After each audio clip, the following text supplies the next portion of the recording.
Sky Live Radio-г хүлээн авч сонсож байгаа та бүхэндээ энэ өдрийн мэндийг хүргэе. Та бүхэндээ зориулан хүргэдэг сэтгэл хөдлөм төвүүдийн энэ өдрийн дугаар хүрэхэд бэлэн болсон байна. Энэ удаагийн дугаар зөвхөн аав ээж, асран хамгаалагчдад зориулсан гэдгийг онцлогон зүйтэй болов. Энэ түүх хүүхдүүдэд зориулсан түүх биш бөгөөд энэ нь бидний хүүхдүүдэд өгөх цаг хугацаа, анхаарал халамжийн ач холбогдлын талаар эргцүүлэн бодгож чиглэсэн гүн гүнзгий бөгөөд эмзэг захиасыг агуулсан гэдгийг дуулгая. Мөн анхааралтай бас сэтгэлээсээ сонсоорой.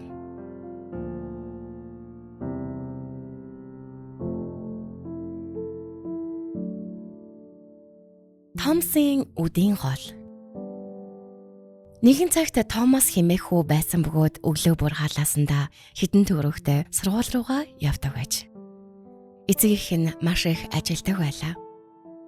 Тэд үүнийг түүний л төлөө хийж байна гэж бодно.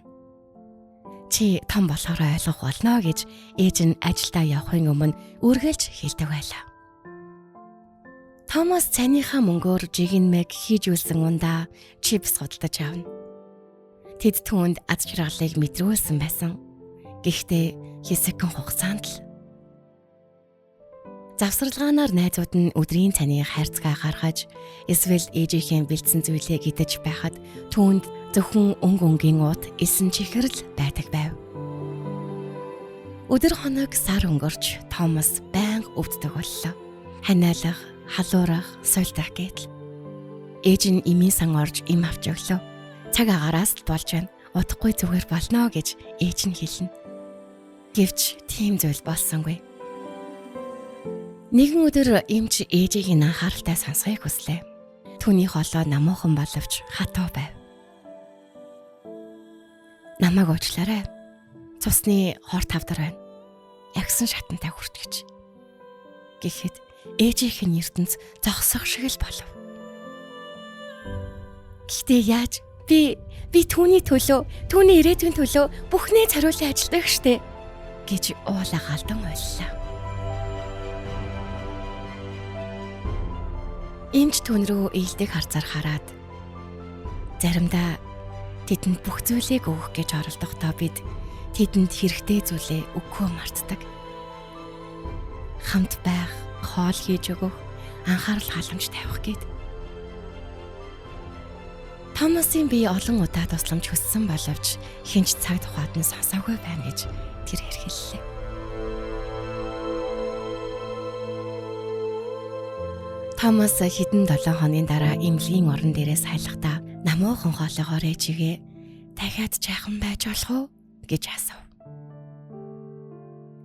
Ээж нь үлдсэн. Гэхдээ хэтэрхий оройтсон. Тэр өдрөөс хойш сургуулийн ойролцоох цэцэрлэг түрээлэнгийн нэгэн вандан дээр хүүхэдтэйгээ хамт байх зав гарах хүртэл бүүх үлээ. Одоо л хий. Учир нь ажил хүлээж болно. Харин хайр бол үгүй гэсэн бичиг хатаастай байдаг болжээ.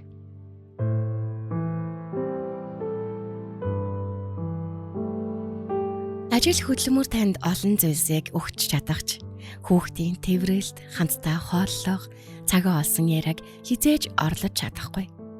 Яралтай зүйлд хэрэгтэй гол зүйлээ битгий золиослоорой. Хүүхдүүдэд бага зүйл хэрэгтэй.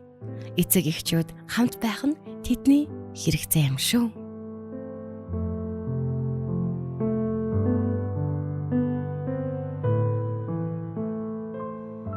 Sky Live Radio-г хүлээн авч сонсож байгаа та бүхэндээ сэтгэл хөдлөм түүхүүд нэвтрүүлгийн энэ өдрийн дугаарыг хүргэлээ.